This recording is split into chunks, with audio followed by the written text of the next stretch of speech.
গ্রামের সবচেয়ে নম্র ভদ্র ছোট্ট বাচ্চা বাইজিদ গভীর রাত্রে তার নিজ রুমে বসে কোরআন তেলাওয়াত করতেছিলেন এবং তার মা পাশের রুমে শুয়ে ঘুমাচ্ছিলেন।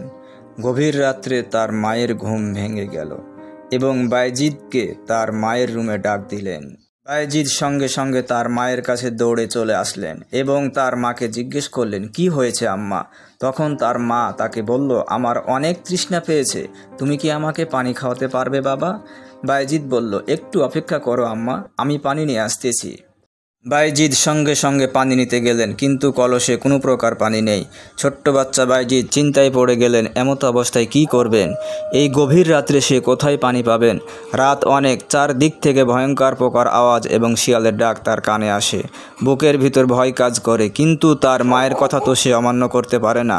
ভয়কে জয় করে পানির খোঁজে বের হয়ে গেলেন গভীর রাত্রে। অবশেষে দীর্ঘ পথ অতিক্রম করে পানির খোঁজ পেলেন বাইজিদ এবং নিজেও অনেক তৃষ্ণার্ত হয়ে পড়েছে। তাই পানি কুয়া থেকে সংগ্রহ করে নিজেও কিছুটা পানি পান করে নিলেন এবং মায়ের জন্য পানি নিয়ে আবার সেই বাড়ির পথে রওনা দিলেন। দীর্ঘ পথ অতিক্রম করে বাইজিদ ক্লান্ত হয়ে গেছে, দীর্ঘ নিঃশ্বাস নিচ্ছেন আর বাড়ির পথে এগোচ্ছেন। এদিকে বাইজিদের আম্মা চিন্তা করলেন, নিশ্চিত বাইজিদ পানির খোঁজে বাইরে গেছেন। মায়ের মনে অনেক ভয় কাজ করতেছে, আল্লাহ না করুক আমার প্রিয় সন্তানের যেন কিছু না হয়, এবং মনে মনে আল্লাহর কাছে প্রার্থনা করলেন প্রিয় সন্তান বাইজিদের যেন কোনো ক্ষতি না হয়। সন্তানের জন্য প্রার্থনা করতে করতেই কিছুক্ষণের মধ্যে তার মা ঘুমিয়ে পড়লেন। এদিকে অবশেষে ছোট্ট বাচ্চা বাইজিদ দীর্ঘ পথ পাড়ি দিয়ে পানি নিয়ে বাড়ি এসে পৌঁছালেন। ততক্ষণে তার মা আর জেগে নেই, ঘুমিয়ে পড়েছেন।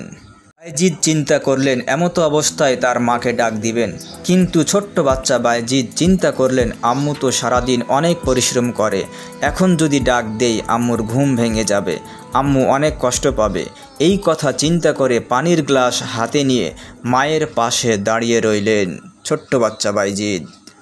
কিছুক্ষণ পর মায়ের ঘুম ভাঙল, দেখল ছোট্ট বাচ্চা বাইজিদ তার পাশে হাতে গ্লাস নিয়ে দাঁড়িয়ে রয়েছেন। তার মা তাকে জিজ্ঞেস করলো, তুমি গ্লাস নিয়ে দাঁড়িয়ে রয়েছো কেন? উত্তরে বাইজিদ বলল, তুমি যখন পানি খেতে চাইলে ঘরে কোনো প্রকার পানি ছিল না, তখন আমি পানির খোঁজে বাইরে বের হয়েছিলাম, ফিরে এসে দেখি তুমি ঘুমিয়ে পড়েছো। এমতো অবস্থায় তোমাকে ডাক দিলে তোমার ঘুমের ব্যাঘাত ঘটবে। যখন তোমার ঘুম ভাঙবে তখন তোমাকে যদি পানি দিতে না পারি তাহলে তোমার সাথে বেয়াদবি হবে মা। এই কথা ভেবে আমি দাঁড়িয়ে আছি, যখন তোমার ঘুম ভাঙবে তখন তোমাকে পানি দেব। এই কথা শোনার পর মায়ের শরীর শিহরিত হয়ে উঠল এবং অবাক দৃষ্টিতে বাইজিদের দিকে তাকিয়ে রইলেন মা। তার মা ছোট্ট বাইজিদের কথা শুনে তাকে বুকে জড়িয়ে ধরে আনন্দ কেঁদে ফেললেন এবং তার মা তার প্রিয় সন্তান বাইজিদের ব্যবহারে সন্তুষ্ট হয়ে আল্লাহর কাছে বাইজিদের জন্য দোয়া করলেন, তার প্রিয় সন্তান যেন দুনিয়া ও আখিরাতে সম্মান বোধ করেন। মায়ের দোয়া তো সবচেয়ে বড় দোয়া।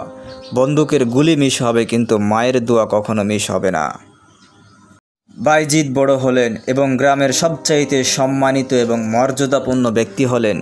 তিনি নিজেকে কখনো বড় মনে করতেন না, সবসময় বলতেন আমি কিছুই না, সবই আল্লাহর কৃপা।